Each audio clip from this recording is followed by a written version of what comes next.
வணக்கங்க. ஈரோடு மாவட்டம் கோபிச்செட்டிப்பாளையம். நான் உங்கள் ஏர்முனை ராஜசேகரன். போன பதிவில் மஞ்சளை பார் அமைக்கும் முறையை பார்த்தோம். இந்த பதிவில் பார்த்திங்கன்னா மஞ்சள் இயற்கை முறையில் சாகுபடி செய்கிறது எப்படி, நடவு பண்ணுறது எப்படின்னு பார்ப்போம். இப்போ பார்த்திங்கன்னா நேற்று பார் அமைச்சாச்சு, சொட்டு நீர் மூலிமா நம்ம பைப் இழுத்தாச்சு. இப்போ நம்ம விதை நேர்த்தி என்பது மிகவும் முக்கியங்க. நடவு பண்ணுறதுக்கு முன்னாடி ஏன் விதை நேர்த்தி முக்கியம் அப்படின்னா, இந்த மஞ்சள் எல்லாம் பார்த்திங்கன்னா விதை நேர்த்தி செய்வது மிகவும் முக்கியம். ஏன்னா நம்ம இயற்கையாக செஞ்சாலும் ரசாயனத்தில் செஞ்சாலும் நம்ம மண்ணில் இருக்கிற பூஞ்சானம் நம்ம விதையில் இதில் எல்லாத்துலேயுமே ஒரு இருக்குங்க.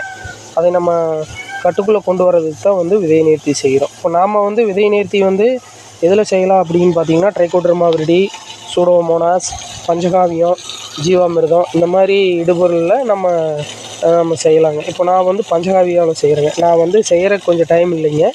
அதனால் நான் உயிர் ஆர்கானிக்கில் நம்ம பஞ்சகாவியம் வாங்கியிருக்கிறோம்.